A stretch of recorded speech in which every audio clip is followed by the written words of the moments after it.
Bom dia, boa tarde, boa noite. Não interessa mais o dia que você está assistindo isso, o horário que você está assistindo isso, né? Eu tenho esse vício ainda de falar hoje, dia 14 de julho de 2021, 5 horas da tarde. Para quem, né? Para o grupo de 50, 100, 200 pessoas que nos assistem ao vivo e depois não vale nada. E por isso essa conversa será eterna, por dois motivos, né? Primeiro, que acho que a gente vai o resto da vida discutir moeda digital, né, pela tendência do futuro e pela brincadeira que a gente acabou de fazer, eu e meus convidados, Fábio Araújo, Gustavo Cunha, Keiji Sakai, a gente estava conversando até 30 segundos atrás, quando eu falei, ok, vamos começar a conversa, o Gustavo falou, começar? Né? Então, praticamente, a gente já está dizendo, então, como a gente estava falando sobre moeda digital, mas não vai ser assim, não. Meus amigos, muito obrigado pela presença de vocês, né? Eu vou... Rapidamente, essa altura do campeonato, quem gosta de moeda digital, de CBDC, já sabe quem é o Fábio Araújo, o Gustavo Cunha, o Keiji Sakai, mas eu vou fazer questão de fazer uma apresentação bem rápida. Fábio Araújo é doutor em Economia, engenheiro de telecomunicação, trabalha no Banco Central desde 98. Recentemente foi chefe de assessoria econômica do presidente do Banco Central e está coordenando os trabalhos para a futura implementação de uma versão do real no formato digital, também conhecido como Real Digital, ou a nossa CBDC. Keiji é um parceiraço nosso, né, do ecossistema Lift. Keiji Sakai já trabalhou em B3, né, já teve à frente de tecnologia muito forte de negócios, Bovespa, CETIP. Não parece, mas tem mais de 30 anos de experiência, né, nessa área. Passou por JP Morgan, HSBC, por aí vai. E hoje Country Manager da R3, né, que nasce com esse consórcio de bancos para estudar, né, blockchain, e acaba criando o Corda e vira nessa entidade, o Corda como o R3 para gerenciar o Corda. E é um parceiro dos Lift Labs, muito atuante, muito forte, na parte de tokenização, blockchain e aí vai. E Gustavo Cunha, Gustavo, se você quiser dizer que eu deixei o melhor para o final, você pode dizer, mas não foi isso, não fui eu que estou dizendo, né? Gustavo Cunha também já é parceiro, já é de casa. Gustavo, ele é CEO fundador da FinTrender, né? Executivo com mais de 25 anos de experiência de mercado financeiro tradicional. Eu gosto muito quando ele faz essa marcação. 25 de mercado financeiro tradicional, 5 de mercado de cripto, indo para 6, indo para 7. Pouca gente sabe tanto quanto o Gustavo, né, da pluralidade das tokenizações, da criptomoedas, das redes. Outro dia eu estava lendo um texto dele dizendo exatamente isso. É humanamente impossível alguém acompanhar tudo, né, mas Gustavo é o cara que faz esse esforço de tentar acompanhar tudo. Então, muito obrigado, Gustavo, Keiji e Fábio. Para quem está chegando agora, né, o Lift Talk faz parte do ecossistema do Lift. Né, o ecossistema do Lift, o Laboratório de Inovação Financeira e Tecnológica, são iniciativas coordenadas pelo Banco Central e pela FENASBAC, a Federação Nacional de Associações de Servidores do Banco Central. Por que ecossistema? Porque além do Lift Lab, que é o processo de uma aceleração clássica, que é um Innovation Hub, com a presença, né, e a coordenação do regulador, a gente tem o Lift Learning, onde a gente traz a academia, a inteligência brasileira, né, alunos, professores, pesquisadores para discutir problemas reais financeiros tecnológicos, e é um projeto super bacana. A gente tem isto aqui que está acontecendo agora, os Lift Talks, a gente se encontra de 15 em 15 dias para discutir. A gente tem Lift Day, que é um eventão que a gente comemora tudo que aconteceu de Lift, e a gente tem uma revista chamada Lift Papers. Acho que essa foi praticamente a pausa para os comerciais, né? E a gente já pode conversar direto. Uma parte que faltou dos comerciais se você gostar dessa conversa, assina o nosso canal, a gente está sempre falando disto, porque a gente gosta. Eu normalmente abro uma pergunta para os nossos convidados, a mesma pergunta para os três, e não vai ser diferente hoje. Eu ando viciado naqueles vídeos de YouTube de explicações em 5 níveis. Não sei se vocês já viram, né? Explica isso para uma criança de 5 anos, para uma de 15, para um aluno de faculdade, para um especialista. Então, do ponto de vista de cada um, Fábio, do ponto de vista do regulador, Keiji, né, de uma plataforma de bancos também, e Gustavo, de um, né, pesquisador, investidor, mão na massa, qual é a versão mais simples que vocês podem dar de moeda digital emitida por Banco Central? E antes de pegar a resposta, eu vou dizer por quê. Porque você começa a ler, você vai ter que entender tokenização, moeda eletrônica, moeda digital, DeFi, né, CBDC, criptomoeda, criptoativo, Bitcoin, Ethereum. Ethereum e Ether, que são coisas diferentes. Chega uma hora que você fala assim, eu preciso fazer uma faculdade para começar a entrar nessa conversa. E não precisa, né? Então, Fábio, vou começar por você, meu amigo. Qual é a versão simples, né? Do ponto de vista do regulador, do que é essa moeda digital emitida por vocês mesmos?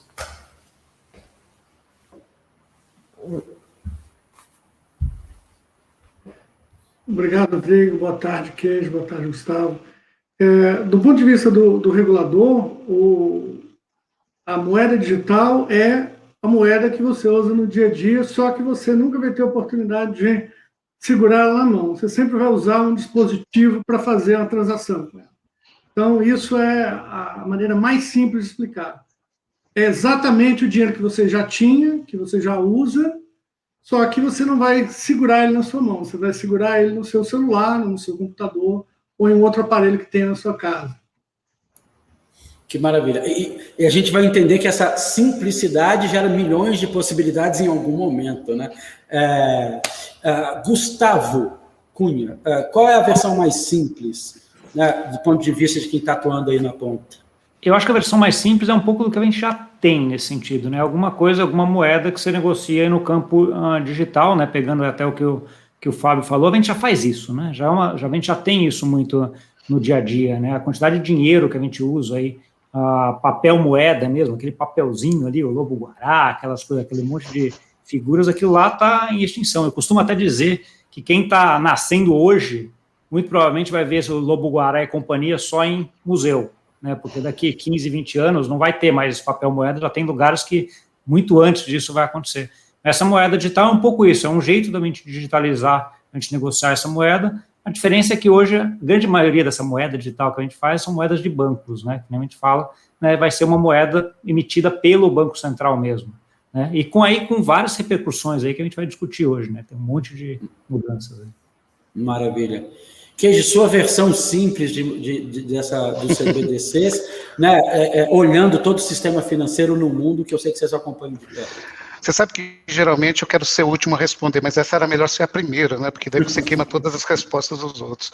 Eu vou trazer uma definição que eu achei muito bacana, que é o terceiro formato do dinheiro emitido por um governo, por um banco central.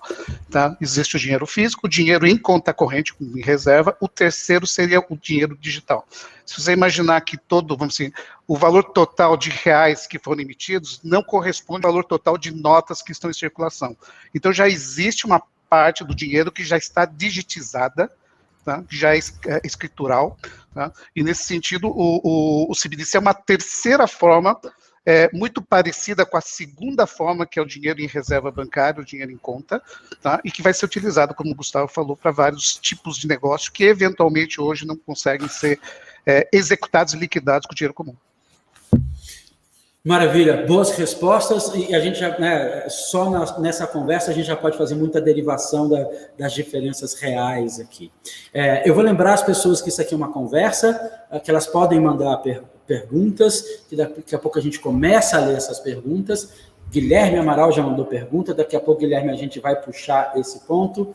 Agradecer a todo mundo que já está aqui, Jerônimo, né, a Bebel, que sempre está aqui com a gente, o nosso presidente, Paulo Stein, a diretora executiva Lucila, obrigado aí pela companhia. Eu vou abrir, né, com um panorama maior, e a gente vai, acho que com uma pergunta bem ao ponto do título desse talk. O Banco Central publicou, né, há pouco tempo atrás, as diretrizes da moeda digital brasileira. Então, qual é a ideia, né, da nossa moeda digital? O que ela tem de versão brasileira? A gente estava aqui atrás conversando dos sabores de moedas digitais. Como isso aqui é uma conversa de segunda página, já vamos fazer a pergunta que a gente fez para o Roberto Campos Neto. Por que o Brasil, tendo né, um sistema de pagamento brasileiro, um sistema de transferência de reservas, né, o Pix, o pagamento instantâneo, por que para o Brasil, Fábio, e eu vou começar com você de novo, né, por que é importante para o Banco Central, ou por que parece importante para o Banco Central a emissão de uma moeda digital? Como o Gustavo falou, a relação das pessoas com as coisas, as pessoas que estão nascendo agora vão ter uma relação muito diferente da relação que a gente teve com tudo. Tudo vai ter uma representação digital e essa representação digital está crescendo cada vez mais. Então, os negócios que você faz, as compras que você faz, os produtos que você adquire, todos, em um certo ponto no futuro próximo, eles vão ter representação digital. Quando você tem tudo digitalizado, se a moeda estiver fora desse ambiente, ela vai gerar ineficiência para as operações. Então, o Banco Central acha assim, nós estamos nos preparando para o futuro, né? Nós não estamos resolvendo nenhum problema que o nosso sistema de pagamentos tenha hoje. Nosso sistema de pagamentos é super moderno, como você descreveu, os sistemas que nós utilizamos, referências mundiais, e o CBDC não vai resolver nenhum desses problemas que já estão resolvidos pelos nossos sistemas. Apesar de que alguns países que não têm essas soluções implantadas estão usando o CBDC para isso. Mas o real digital, ele é para fomentar a transformação digital da nossa sociedade. Tanto no dia a dia, no negócio com as coisas, o exemplo da casa digital, a geladeira que pode comprar o leite quando acabar, o carro que pode pagar o pedágio, pode pagar a saída do shopping automaticamente, sem você ter feito nenhuma inscrição em algum sistema fechado. O banco uma fintech vai poder oferecer um contrato de crédito para você que é personalizado, uma coisa simples, assim, vamos supor que alguém queira fazer um contrato de crédito que eu pago a cada 2 meses, mas mês de setembro eu não tenho condição de pagar. Para você isso do sistema financeiro tradicional, isso é praticamente impossível, isso é muito caro. Já com um sistema financeiro digitalizado, com os smart contracts, isso é uma coisa simples de ser feita, isso é natural. Desde que você avalie o crédito e você acha que o fluxo de caixa da pessoa bate com aquilo que ela está propondo, você pode dar o crédito com essas diferenças. Então, você facilita muito a vida das pessoas, você reduz as ineficiências da economia, facilita as operações, integra mais pessoas. A pessoa poderia querer acesso a um produto, mas esse produto que ela tem condição de pagar e que cumpre a necessidade que ela precisa, não está disponível no mercado. O mercado tem a prateleira dele, os bancos têm as prateleiras com os produtos, aí você tem que se encaixar em algum dos produtos que está lá. Para você ter algum grau de personalização do produto, o produto tem que ser... O produto acaba ficando muito caro, então inviabiliza. Só para grandes negócios que isso é possível. Com o digital, a gente vai poder viabilizar isso para um número muito maior de pessoas e empresas. Bacana. Keiji, eu não vou te deixar por último nessa, não. Versão brasileira do nosso CBDC, né? Por que faz sentido aqui? E se você já quiser trazer contraponto de outros países, por favor. Tá. Bom, gente, vamos lá. Eu acho que assim, o CBDC é uma evolução dos meios de pagamento. Tá? Então, o Pix, ele trouxe, né, uma infinidade, um grande leque, né, e uma penetração bastante grande dos meios de pagamento, tá? Mas ainda para bancarizados. O CBDC pode ser uma solução, eventualmente, para os não bancarizados, dependendo da forma que for implementado. E ele resolve vários problemas que hoje a gente não consegue resolver, que geram risco de crédito, né, do delivery versus payment. Eu costumo falar muito isso, né? Se você compra alguma coisa, vai pagar, tá? Poxa, ou você recebe o ativo antes e paga depois, ou você paga o ativo antes e recebe depois. Então, alguém está com risco de crédito. Se eu conseguisse fazer essa entrega versus no seu recebimento do dinheiro de forma atômica, de forma simultânea, você começa a eliminar algumas ineficiências de mercado. E queira ou não, mercado ineficiente é caro. tá? Você acaba terceirizando alguns mecanismos para gerar proteção. Você acaba contratando um intermediário, uma clearing, um banco, uma corretora, tá? Ou outras entidades que fazem esse mecanismo de liquidação e que te dão as garantias, né, para que, né, você não seja lesado num eventual default. Então, eu acho que isso é um benefício grande. No atacado, eu acho que as questões, tanto de DVP, como as questões de transações interfronteiristas, né, o cross-border payment, operações de câmbio, basicamente, troca de moedas, tá? Isso pode facilitar bastante. Eu até conversei com o Gustavo uns 3 anos atrás, né, Gustavo, a respeito, né, de como é que a gente modernizaria os sistemas de troca de moedas internacionais. De 3 anos para cá, para hoje, de 3 anos atrás para hoje, a gente teve muitas evoluções, mas de fato a gente não viu nenhuma grande solução que acabou, né, abraçando todo o mercado. Talvez CBDC seja uma dessas soluções. E com relação às necessidades, eu acho que o Brasil tem uma coisa que o Banco Central faz muito bem, é a consulta pública, né? Ele coloca essa discussão para todos os entes, né? Seja pessoa física, empresas de tecnologia, instituições financeiras. Isso é discutido amplamente para tentar achar o melhor modelo. Eu acho que achar o melhor modelo, é um caminho que traz resultados bem corretos, né? Estava conversando antes até da live entrar no ar sobre, né, a press release do Banco Central Europeu, que aí vou deixar até o Gustavo falar um pouco mais, mas o modelo deles é parecido, eles vão abrir a consulta para todos os entes para que eles, né, proponham e tragam, né, ideias de como implementar a CBDC. Deixar o Gustavo falar um pouco a respeito.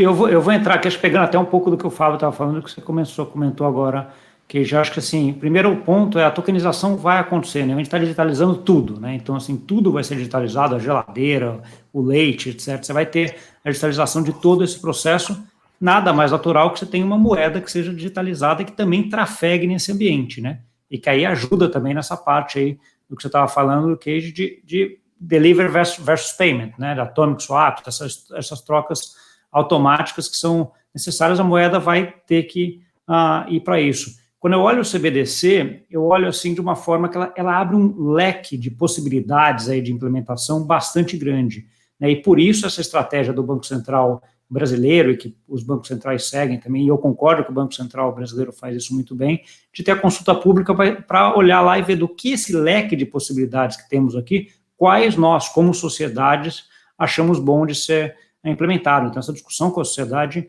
é essencial. Você comentou do Banco Central Europeu também, que soltou hoje, né, a gente está falando aí dia 14 de julho, né, só para pontuar aí, que nem o Rodrigo já falou no começo, né, soltou hoje aí a parte do final de um estudo que eles fizeram durante 9 meses sobre o CBDC, para ver se eles iam à frente com esse projeto ou não, né, e hoje soltaram que vão à frente, aí vai ter uma discussão pública aí com a sociedade também nos próximos 2 anos, né, para ver como é que vai ser essa possível implementação, como é que vai ser a discussão de quais sabores aí, né, da CBDC a Europa vai colocar também. Mas eu acho que é uma discussão que está aí no mundo inteiro para todos os países, né, e me deixa muito feliz ver o Brasil aí puxando essa discussão, né. Então, assim, você vê a Europa hoje está alguns passos atrás do Brasil nesse sentido, em termos desse estudo de implementação de real digital. Um outro ponto também que eu acho importante é que quando a gente vai para o digital, você tem um ponto da moeda também que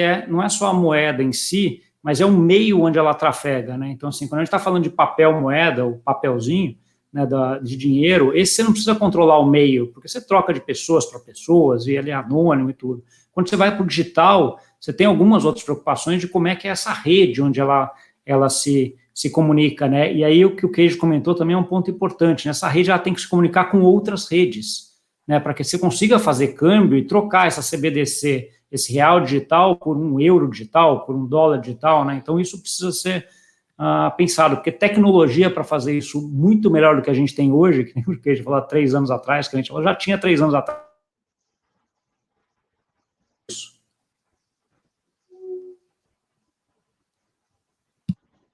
Eu já estava animado, já estava falando no mudo, eu também aqui. Eu já quero abrir para todos os lugares que vocês indicaram, né? Eu já quero abrir para uma comparativa com o Pix, Eu já quero abrir para a ideia de tokenização de tudo, né? Eu quero conversar sobre, né, o delivery versus payment e o payment versus payment, Cage, né, do cross-border, mas a gente vai uma coisa de cada vez e eu já vou trazer perguntas das pessoas. Eu vou trazer o primeiro do Guilherme, está dizendo, quais as vantagens o CBDC traz versus o Pix para o usuário final?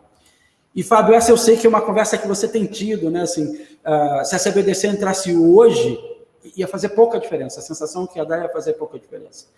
Quando eu olho, o Pix me parece uma moeda digital, né? Ela realmente me parece. E aí eu tenho uma discussão do que é a eletronização da moeda e o que é uma moeda digital, o que ela pode fazer, né? Eu vou juntar o que o Guilherme falou, né, com a pergunta assim, a evolução do Pix não é sem um CBDC? Ou essas são coisas diferentes, né? E quais as diferenças e as vantagens entre elas? Certo. Tem várias coisas, várias nuances na sua questão, então vamos tentar indo pedaço por pedaço. Você falou assim, o Pix parece uma moeda digital. De fato, quando a gente pega o Pix e junta com as instituições de pagamento que emitem moeda eletrônica, aí é basicamente um sistema de moeda digital sintético, como o FMI tem falado.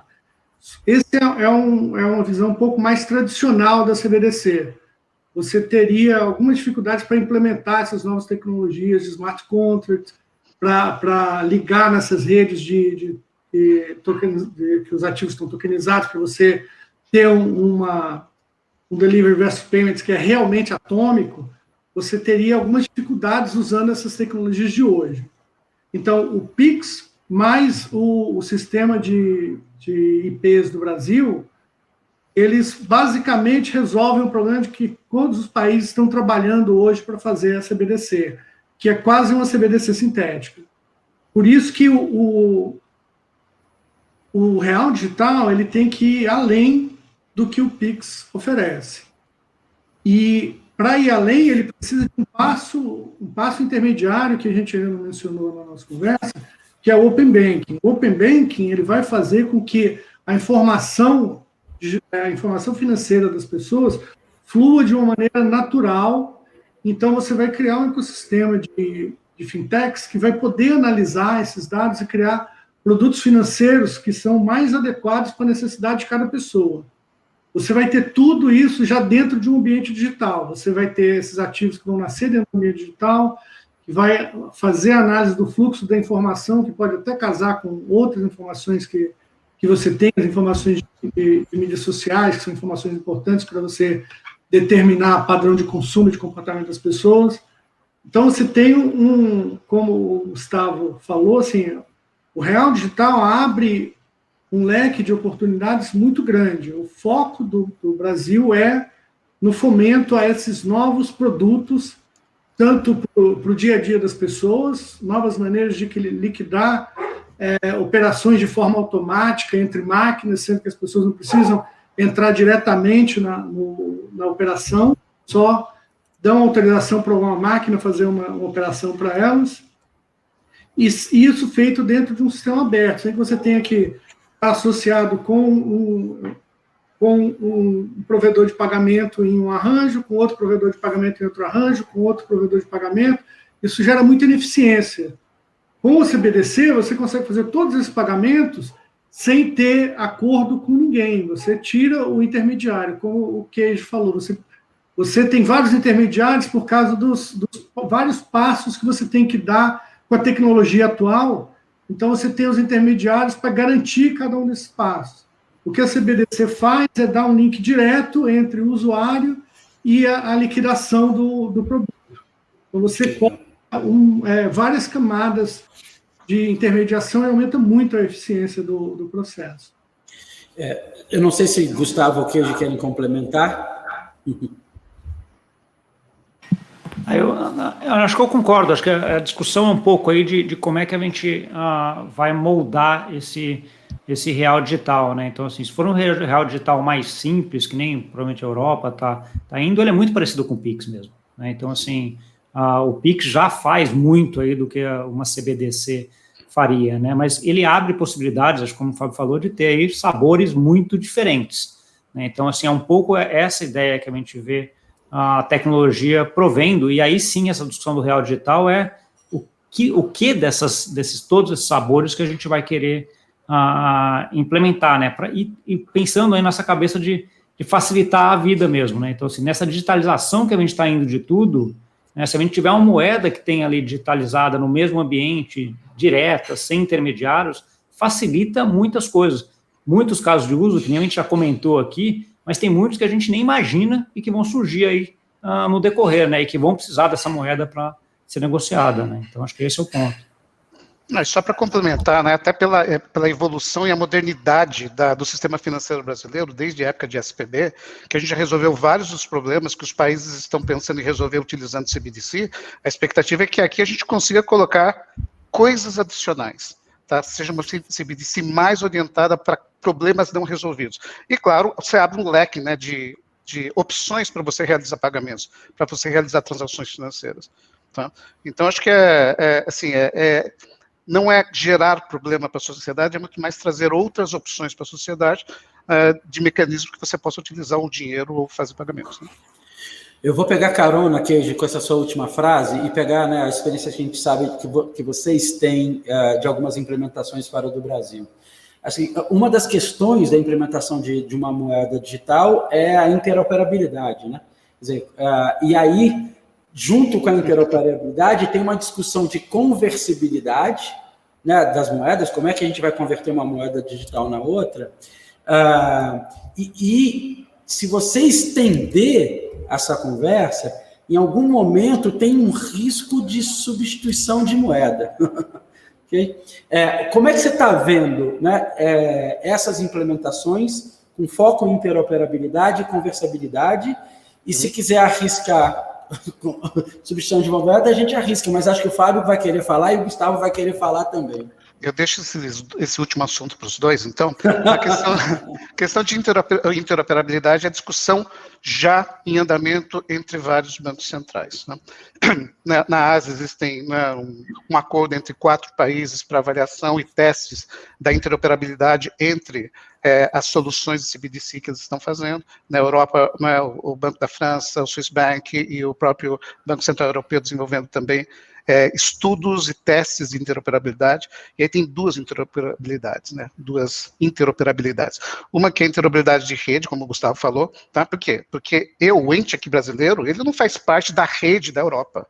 Então, na hora que eu for fazer essa integração, vai ter que existir algum mecanismo que permita você fazer essa troca atômica, onde de um lado você tem o regulador que faz, assim, todo o trâmite e faz a governança, vai da rede local, e do outro lado, tá, a mesma coisa nessa outra localidade. Então, essa é uma discussão muito mais negocial, tá, do que técnica, e existe a questão técnica, que é a interoperabilidade entre plataformas distintas, tá, que também é um assunto em discussão.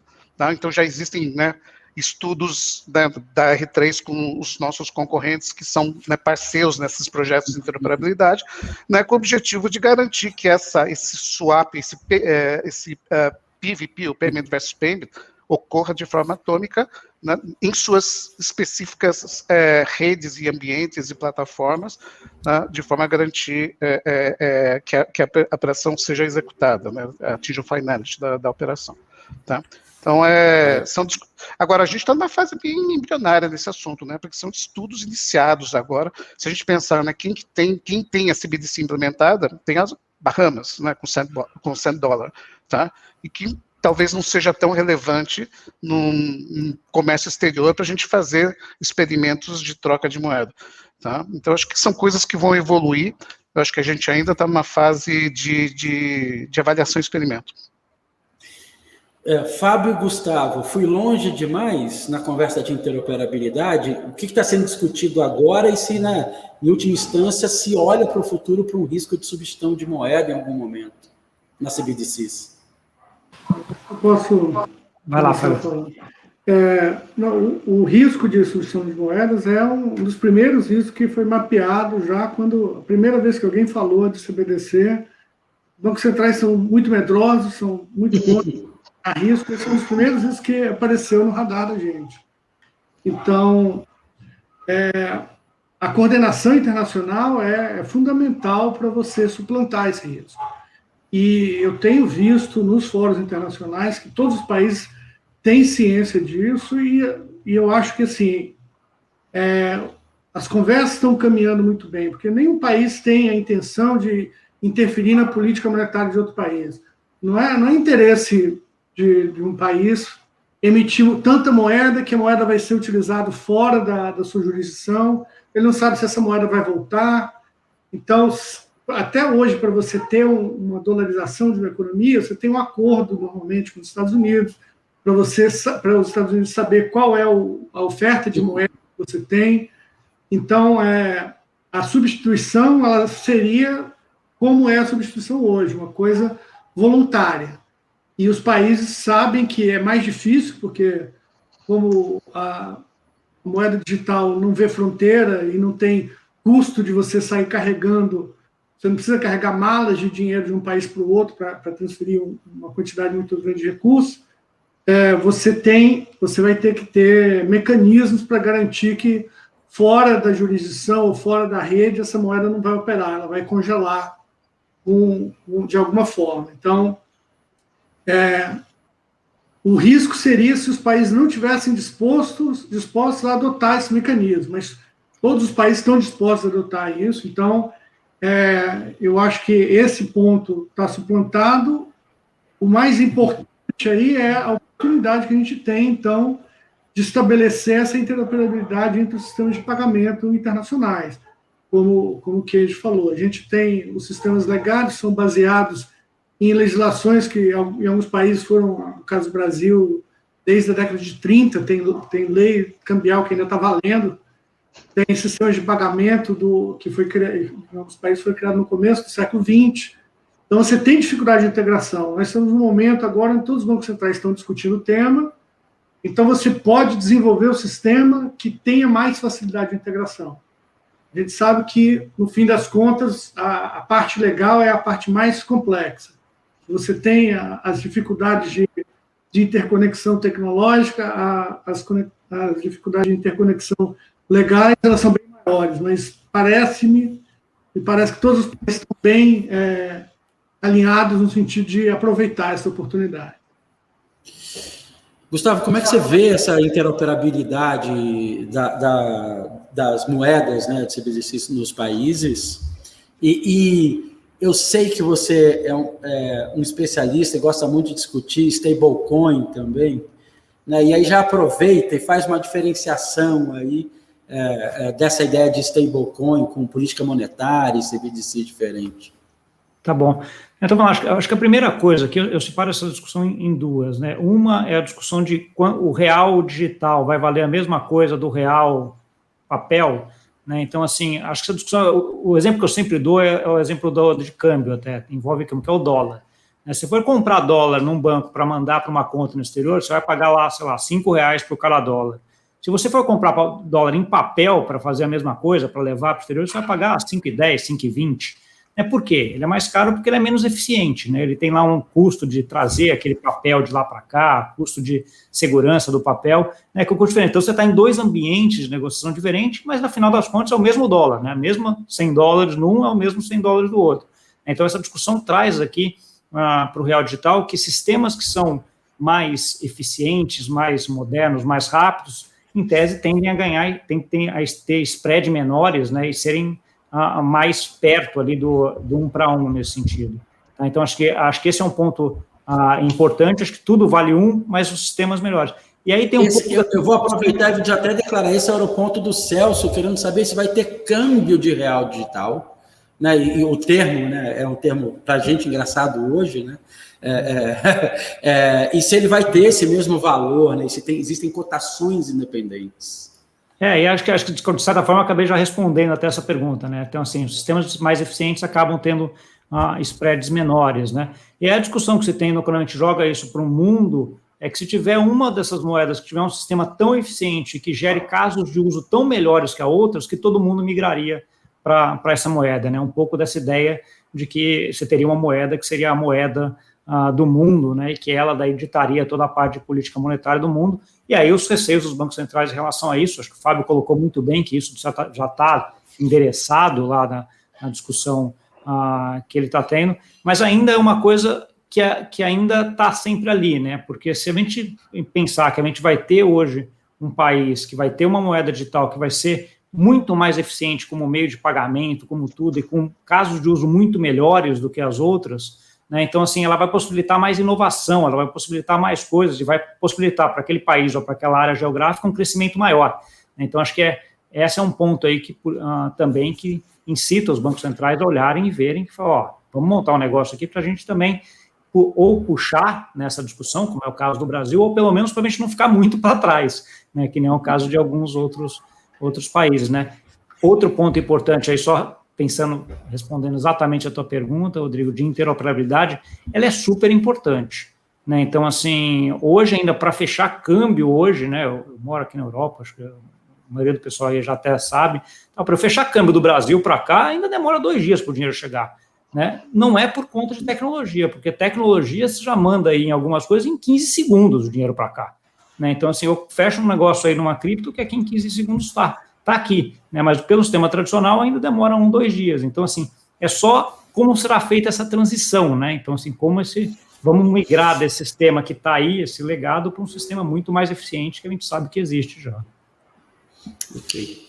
Fábio quer fazer um complemento, por favor. Isso, eu gostaria de fazer um complemento, que falou de política monetária, que é a minha praia, então... Esse cenário que ele desenhou de você ter uma moeda que é tão mais avançada, que gera benefícios, as pessoas vão querer trocar, ela pode ser uma coisa, um cenário real em algum período do tempo. Mas o problema é que a autoridade monetária que emite essa moeda, ela não está levando em consideração o ciclo econômico do seu país, se for uma autoridade externa. Ele está levando em consideração o ciclo econômico do país deles. Então, pode ser que na hora que você está precisando de mais liquidez, apesar dela ser mais eficiente, os caras lá estão precisando cortar a liquidez. Cortam a liquidez e você fica enforcado aqui.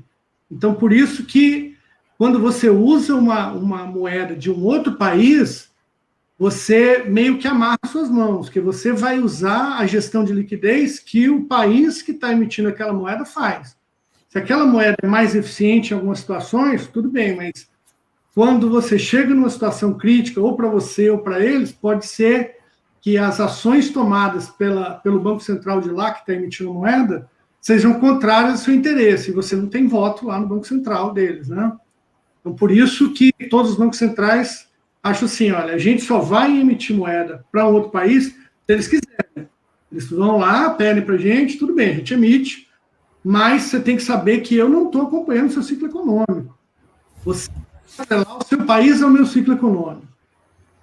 Se por um acaso ocorrer algum problema que o seu ciclo econômico descasa do meu, eu não posso fazer nada por você. Então, por isso que a soberania da política monetária é uma questão importante para países que têm uma população grande. País pequeno, né, é mais simples, o ciclo econômico realmente tende a acompanhar os países maiores, porque eles não têm características próprias da economia, né? As características próprias da economia não são tão fortes assim. Eu tenho tido discussões, inclusive com mais jovens, por causa da CBDC, de um conceito muito antigo chamado Estado-nação, né? E a função de um Estado-nação, assim, né? E como a moeda está atrelada, né, dessa função, e realmente a gente está num momento de discussão disso. A gente está nesse momento de discussão de o extremo da interoperabilidade, o extremo da globalização e da digitalização, e que camadas sociais a gente está criando para esse extremo. E dá pano para manga, e a gente pode vir para essa conversa, né, quantas vezes a gente quiser. Gustavo está com a cara de animado para falar. Assim. Não, só pegar o gancho aqui que o Fábio comentou, acho que sim, política monetária é um negócio importante e tal. Uma das coisas que eu tenho muita dúvida, olhando um pouco um prazo mais esticado, é o quanto essas moedas essas CBDCs, etc., vão continuar sendo atreladas a áreas geográficas, né, a países ou regiões. Então, assim, hoje a gente tem todas essas tecnologias, hoje, que não estão atreladas, né? Mas a cultura, a política monetária, a regulamentação, está tudo atrelado à área geográfica, né? Como é que isso vai conviver? Né? Assim, como é que a gente vai chegar? Então, assim, acho que é uma discussão grande, envolve o ponto aí de soberania, de política monetária e tudo mais que o Fábio está comentando. Eu só queria aproveitar o gancho também, que eu acabei não falando de stablecoin, que você perguntou, Rodrigo. Acho que stablecoin foi talvez o grande impulsionador aí dessa discussão de CBDC, né? Quando o Facebook lançou a ideia da Libra lá, a questão de... já fazem 3 anos, se não me engano, também. Tá? Então, assim, que nem lançou ainda, né? Foi aquele projeto que ele alardeou para todo mundo que ia fazer um negócio espetacular, e era espetacular na época mesmo, mas que acabou sendo tão grandioso e com um objetivo tão grande que acho que até eles erraram na estratégia e não conseguiram lançar, né? Mas, assim, a ideia de você ter uma ente dessas big techs lançando uma stablecoin, que é uma moeda digital dele, né, que era lastreada lá na época do SDR, que era um pool de moedas do FMI, né, levantou a dúvida dos bancos centrais do mundo, e falou, pô, se eu tiver uma entidade que vai estar aqui emitindo uma moeda dele, tudo sendo transicionado na plataforma dele com a moeda dele, como é que fica a minha moeda, como é que fica a minha política monetária? Então, assim, acho que ele foi o grande incentivador aí de toda essa discussão de política monetária. Hoje a gente já tem stablecoins praticamente em todas as moedas de países grandes, né? Então, assim, já tem várias de dólar, algumas de reais, algumas de euro, né? Então, assim, já tem moedas digitais aí dentro desse ambiente cripto, vamos dizer assim, que já cumprem um grande pedaço desse caso de uso que a gente comentou aqui, né? De fazer um delivery versus payment, alguma coisa nesse sentido, com essas moedas nessas plataformas, mas não são as moedas de plataformas dos bancos centrais, da CBDC, são moedas privadas, né? Uma entidade que vai lá e emite aquele real stablecoin, aquele euro stablecoin, né? E aí você tem todo o risco de crédito, o risco de lastros, tem alguns outros riscos aqui, mas que já mostram até um pouco do teste de para que essa CBDC pode ser utilizada, né? Porque isso aqui também é um ambiente interessante de estudo e que certamente aí está todo mundo olhando para ver como é que vai ser a CBDC, né? Então, vamos expandir, então, né, nessa ideia dessa moeda digital mesmo. E eu acho, Gustavo, é uma opinião minha, que a Libra não foi o único problema de timing do Facebook. Para mim, o Facebook Pay no Brasil também foi um problema de timing muito grande aqui, né, de não entendimento do que estava acontecendo num sistema maior. Mas expandindo um pouco a conversa, Fábio e Queijo, assim, o grande caso de uso de uma CBDC, né, de uma moeda em código, são os smart contracts, né, é o dinheiro programável, e a gente já vê alguns países, né, notadamente a China, né, fazendo algumas experiências com essa ideia de eu programar um dinheiro, de eu dar uma finalidade para ele, de eu dar um prazo máximo de uso, de tempo. É isso, Fábio, que você está vendo os bancos centrais discutindo? É isso que você está vendo o sistema financeiro internacional olhando mais próximo? Quer começar, Queijo? Bom, eu começo então, tá? Vamos lá. O fato de você conseguir programar o dinheiro, ele te traz muito mais oportunidades de utilização, tá? Então, assim, eu não diria para você que é mandatório você criar moedas programáveis, tá? Mas trazendo o benefício da tecnologia, você consegue colocar mais features, mais funcionalidades, a partir do momento que você consegue colocar algumas condições nessa moeda. Então, mesmo nessa questão que eu falo do DVP, tá? Assim, eu costumo dizer que é quase o cheque administrativo que a gente tinha nos bancos quando você comprava carro. Se eu pudesse pagar o cara com uma moeda e só autorizar que essa moeda se torne, vamos assim, real, a partir do momento que ele me assina o documento de transferência do carro, tá? Seria o melhor dos mundos. Então, quer dizer, esse é um tipo de dor do dia a dia que poderia, né, ser resolvido a partir do momento que você coloca algum tipo de código no dinheiro.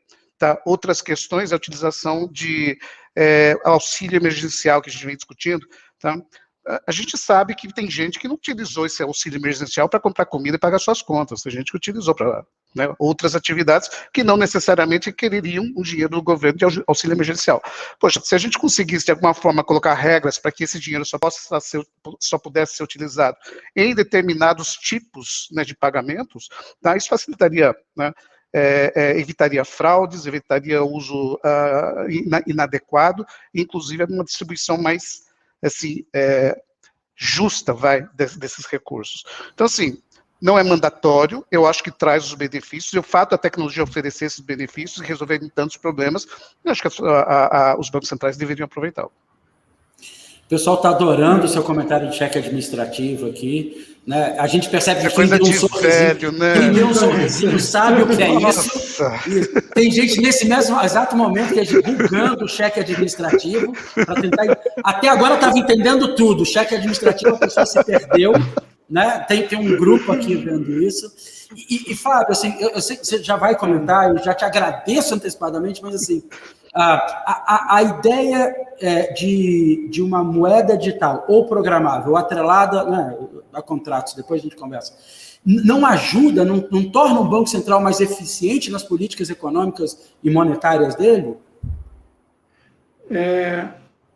Bem, então, agora tem que resolver, né? Tem. Então, a primeira é o seguinte, a maioria dos bancos centrais não está olhando para essa dimensão. O Banco Central que eu sei que está olhando nessa dimensão é o Banco Central da Coreia, que o Banco Central da Coreia tem o mesmo problema que a gente, que eles não têm problema no sistema de pagamento deles para resolver com o CBDC. Então, você olha para o futuro. E quando você olha para o futuro, você vê que essa é a ferramenta da transformação digital. E a transformação digital, quem está promovendo não é o Banco Central. A sociedade está passando por uma transformação digital. Todas as direções que você olha, em todas as relações que a gente está vendo a transformação digital chegando. Então, é natural, o smart contract é uma parte desse futuro, né? Ele traz muita comodidade. A parte de DVP, a parte de internet das coisas, é uma aplicação assim, clara para a internet das coisas. Quando a internet das coisas chegar aqui no Brasil, muito provavelmente você vai precisar de um meio de liquidação para autorizar que as máquinas conversem entre si, né? Os drones que fazem entrega, nos Estados Unidos já começou a ter drone fazendo entrega. Você tem problema de trânsito nas cidades, então você pode colocar áreas onde o drone só pode entrar se ele pagar uma taxa para fazer a entrega. E aí o drone já vai automaticamente, faz o pagamento quando ele entrar na área. Os sensores liberam a passagem dele, ele vai. Então, isso sim, são várias comodidades do dia a dia, são vários níveis de eficiência que você pode aumentar na economia. Você pode internalizar muita coisa. Aí você falou sobre a política do Banco Central. A política do Banco Central a gente vê que num ambiente digital, onde as stablecoins dominem as transações, você pode ter uma perda de potência das ferramentas do Banco Central. Então, não é nem tanto para melhorar a potência da política monetária ou a potência das políticas do Banco Central. É para garantir que a gente vai continuar conseguindo fazer com que a tarefa do Banco Central seja cumprida. Então, essa questão da gente olhar para o futuro, ver um futuro digital, onde as representações das coisas, do leite, do café, do caminho que você faz pela cidade, ela já está tudo representado digitalmente, você precisa de um modo de liquidação digital para aquilo. Se não for um modo de liquidação digital oferecido pelo Banco Central, vai ser oferecido por alguma outra empresa. E aí você pode perder o controle sobre a liquidez da economia, porque você vai ter vários serviços que vão estar sendo prestados por um token de liquidez, uma stablecoin, que o Banco Central não tem como afetar a quantidade que está operando na economia. Então, você não tem como injetar mais quando a economia estiver com problemas, você não tem como retirar quando a economia estiver sobreaquecendo. Então, mais do que fomentar esse ambiente de transformação digital, é cumprir o nosso papel, o papel do Banco Central nesse ambiente de transformação digital.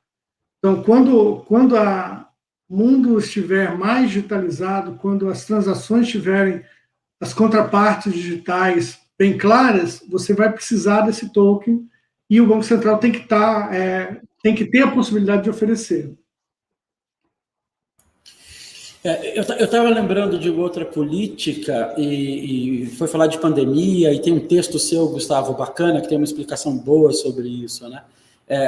Sem entrar profundamente, né, no que está por trás, mas a ideia das reservas fracionárias, né, do Banco Central ser emissor de moeda, num momento como esse de pandemia que quer aumentar o consumo ou o crédito, né, e esse dinheiro ficar num intermediário que pode não estar com o mesmo apetite, né, que não pode estar com a mesma intenção e a política não funcionar. Existem casos, desenhos mais claros de bancos centrais pensando em fazer esse uso e a discussão de até onde o Banco Central pode dizer o que você faz com o seu dinheiro. Acho que tem algumas questões aí que vão ser endereçadas com o tempo, eu acho, né? Acho que essa parte de inovação, você nunca sai com tudo construído, né? Não tem como, você vai endereçando e discutindo até com a sociedade como é o feito a parte da CBDC aí, né, Rodrigo? Quando a gente olha, assim, casos de uso de Banco Central, acho que todos aí estão fazendo de duas formas, assim. A parte de meio de pagamento, né, a parte do sistema onde essa moeda vai trafegar é muito importante nesse cenário. Então, por isso também, interoperabilidade, toda essa discussão de como é que vai ser o sistema onde essa moeda, essa CBDC, esse real digital vai andar, isso aqui é uma discussão importante, se vai usar blockchain ou não, que é o que todo mundo fala, pode ou não, acho que tem vários modelos, tem alguns usando, outros não. Né, mas, assim, a gente pegando a parte da emissão e de como é que você chega direto na pessoa final, hoje, se a gente for pensar, os bancos centrais hoje só chegam na pessoa final no papel moeda. Né? O único contato que a gente, cidadão, tem com o Banco Central do Brasil hoje, direto, é no papel moeda, lá no real, em papel. Né? Porque todo o resto acaba sendo via intermediários, né? Em geral, bancos aí que estão nesse meio de caminho. Uma das preocupações é esse, como é que vai ficar esse sistema, né? Porque a CBDC pode ser um contato, depende da infraestrutura, direto do Banco Central com o cidadão, né? Então, assim, e aí? Não vai precisar mais de banco, mas daí eu vou ter uma conta do Banco Central, o Banco Central vai ter a conta de todo mundo lá, ele vai ter que gerir conta, né? Vai ter que... Então, assim, tem muita discussão em relação a como é que vai ser essa arquitetura, e não tem nenhuma aqui bala de prata ainda, né? Então, assim, acho que tem vários utilizando, o que já está meio claro aqui, é que não é função do Banco Central ter a gestão de conta corrente de pessoas, né, que isso aí vai ficar aí para algum intermediário, aí, provavelmente algum banco, né, que vão ficar com essa questão de gestão da pessoa, de toda a parte de cadastro, etc., mas o dinheiro, a CBDC, vai ser um claim, né, um direito teu contra direto o Banco Central. Então, assim, essa discussão é uma discussão ainda que ainda está sendo levada, acho que não tem, como eu falei, assim, uma bala de prata, mas aí tem essa discussão também muito de como é que vai ser o papel desse novo Banco Central. Né? Então, assim, o que esse Banco Central vai fazer e o que não. E essa discussão é muito rica também, né? Porque, assim, o Banco Central vem aí de anos ou de décadas, né, de bastante, e aí não estou falando do Brasil, mas de muito conservadorismo, né? Fazendo a mesma coisa, de sendo aquela instituição super resiliente, super conservadora, e que tem que ser, e que tem que continuar assim. Mas o que a gente vê no Banco Central do Brasil, por exemplo, é que ele também ele tem isso, mas ele está também inovando, né? Ele está fazendo coisas diferentes, está saindo da zona de conforto, que a gente fala aí, numa palavreado mais de startups. Isso é muito bom para a sociedade, né? Porque isso aqui vai fazer, até como o Fábio comentou aí, que a gente tenha aí uma moeda, um real digital que vai ser apto para transacionar nesse novo mundo que a gente está falando, que é um mundo totalmente digitalizado, né? Então, acho que é um pouco disso que a gente faz. E quando eu falo que estudar CBDC ou ver o real digital é muito ver as possibilidades disso, entra também isso, o papel do Banco Central, o que vai ter, como é que você vai fazer, como é que vai ser a intermediação, né? Então, acho que tem muitas coisas para serem... E o bacana é a gente estar nesse espaço aqui, promovido também pelo regulador, pelo Banco Central, num ecossistema de inovação, né, como o Lift Lab, esses Lift Talks, né, entendendo que tem uma ideia de postura histórica, mas tem a ação atual presente do regulador, né, discutindo com a sociedade e abrindo essa discussão mesmo. Fábio, a gente, né, citou o seu nome por tabela, né, Banco Central algumas vezes aqui, e algum regulador, e aí eu quero só para confirmar, para as pessoas entendam que a gente está fazendo pergunta ao vivo, está aqui, ó, né, assim, dinheiro programável não seria perigoso, o Estado não poderia bloquear seu dinheiro a qualquer momento, né? O Guilherme também fazendo pergunta assim, blockchain está sendo discutido como forma de tecnologia base do CBDC? Se sim, quais as vantagens? Estamos aqui tentando responder todo mundo na conversa de forma mais fluida. Mas, então, Fábio, assim, esse dinheiro programável é perigoso do ponto de vista do Estado? A gente está muito longe disso, né? E blockchain é uma discussão de tecnologia do Banco Central, e, claro, e aqui pode acrescentar tudo que a gente falou antes, porque a gente usou muito seu nome aqui.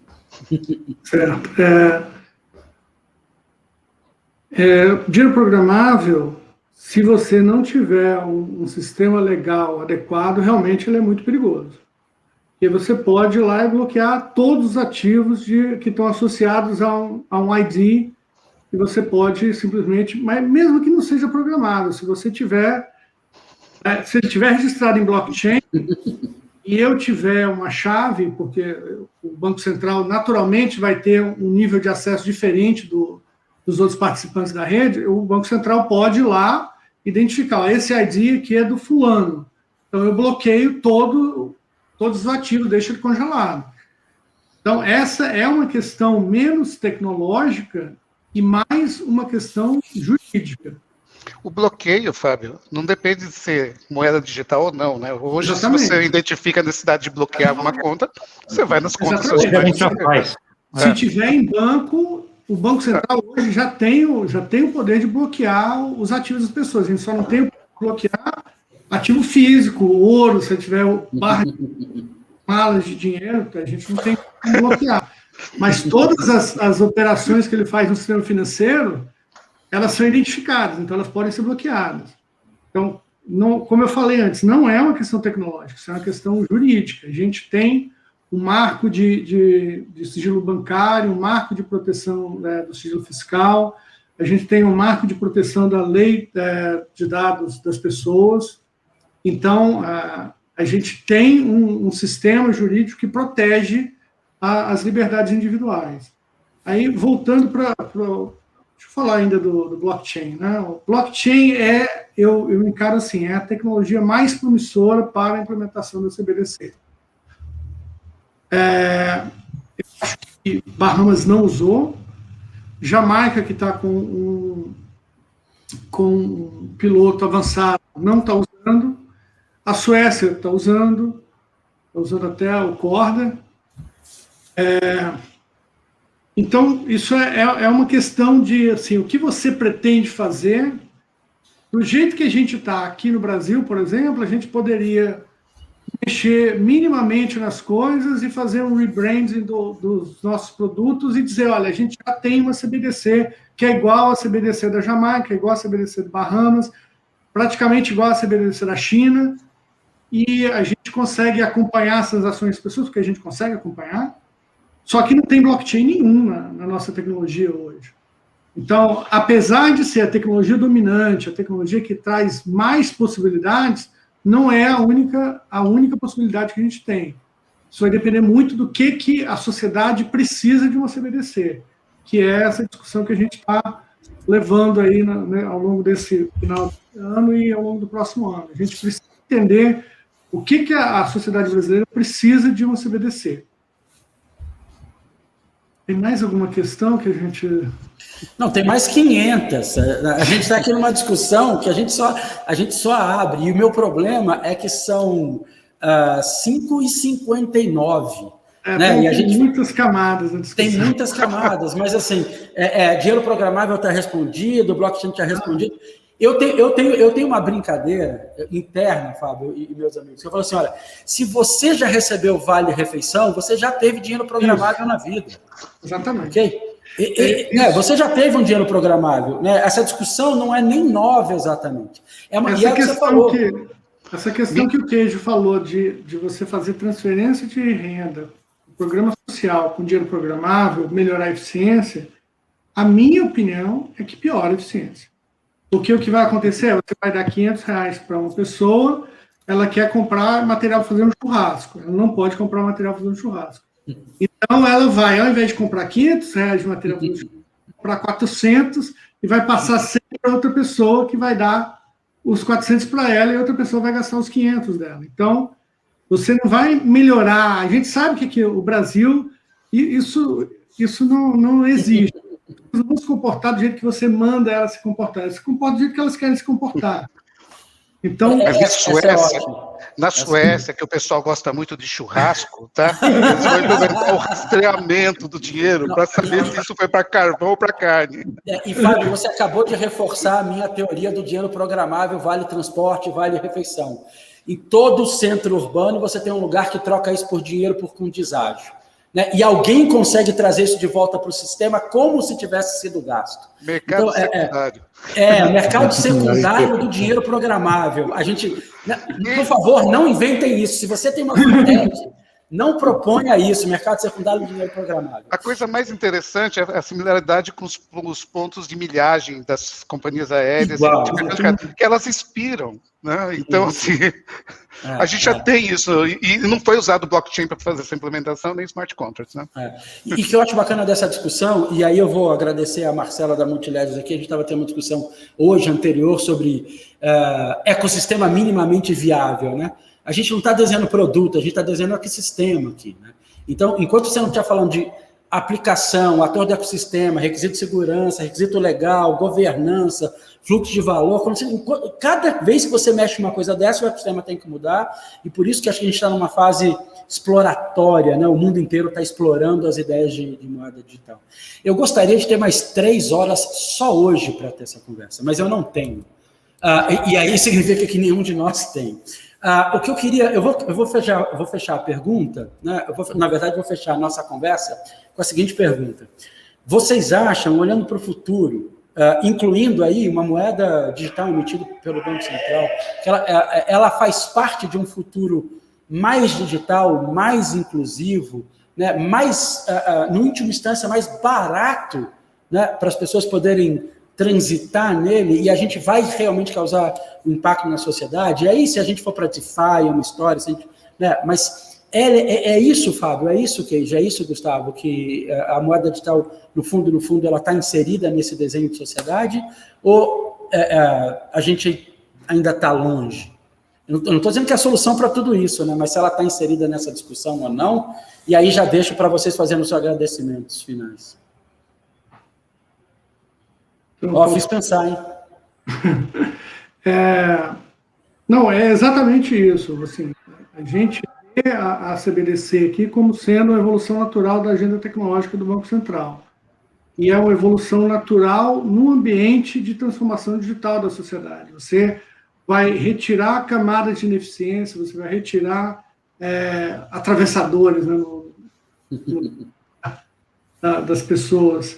Então, a gente vê assim, muito mais possibilidades de serviços financeiros sendo oferecidos para as pessoas de uma maneira muito mais barata. E esse é o objetivo. A gente quer dar mais acesso a serviços financeiros a um número maior de pessoas. O Banco Central trabalha nesse sentido. E esse tipo de debate aqui que a gente tem é muito importante para a evolução dessas ideias do Banco Central. Eu gosto muito desse tipo de ouvir as perguntas das pessoas e debater, porque isso vai ajudar a gente a direcionar para onde que a sociedade brasileira quer que o real digital vá. Porque, como foi dito pelo Gustavo, né, o real digital tem 256 sabores, e a gente quer ter o sabor certo para a sociedade brasileira que aponte na direção desse futuro mais inclusivo. Obrigado, Fábio. Antes de passar para o Gustavo Keiji, eu vou fazer minha propaganda de novo. Se você assistiu até aqui, provavelmente é porque você gosta dessa conversa. Aproveita e assina nosso canal, clica no sininho, para você ficar... Né? Isso, bem assim, Gustavo. Aqui, não sei o quê. Mas sem brincadeira, você está aqui até agora, você gosta dessa conversa, não esquece de assinar o canal. Gustavo e Keiji, vocês querem tirar para o ímpar? Vai lá, Keiji. Bom, deixa eu esgotar os assuntos para o Gustavo trazer informação nova. Tá? Eu acho que é um caminho sem volta, eu já tenho falado muito a respeito disso, principalmente por causa do comportamento dos novos consumidores, né?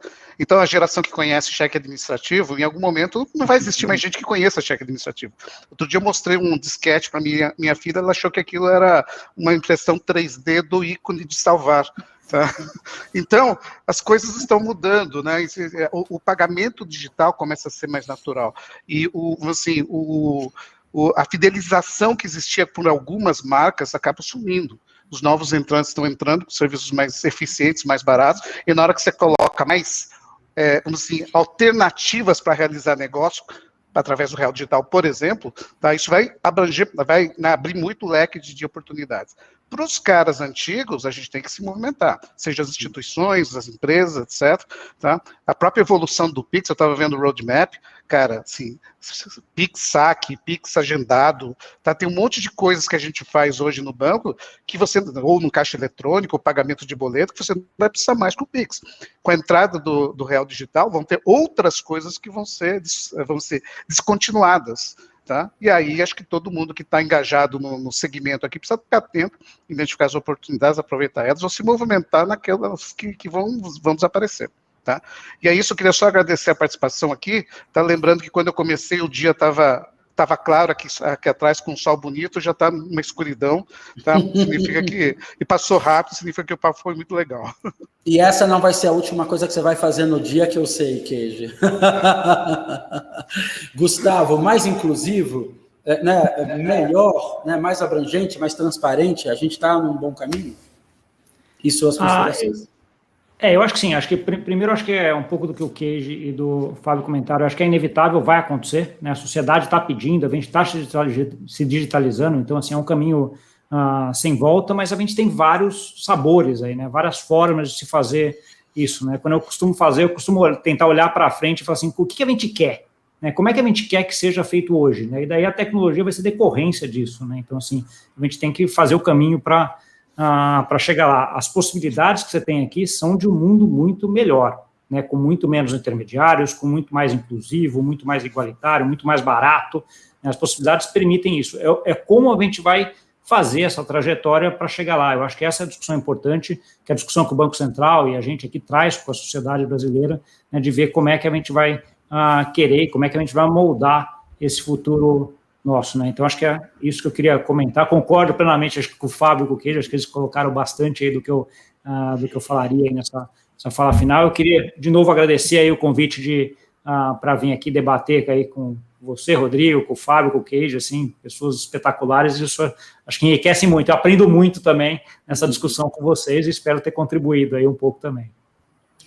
Contribuiu muito, obrigado Queijo, obrigado Fábio, obrigado a oportunidade que o ecossistema Lift nos dá para ter essas discussões, né, e conversar com a sociedade. Eu acredito também em tudo que vocês falaram, acho que não é a tecnologia que vai dizer qual é o nosso futuro, né, somos nós que vamos dizer que tecnologia a gente cria, como a gente usa ela e que futuro a gente tem como sociedade. Muito obrigado, grande abraço, até o próximo, daqui a 2 semanas. Até mais. Obrigado, tchau, tchau.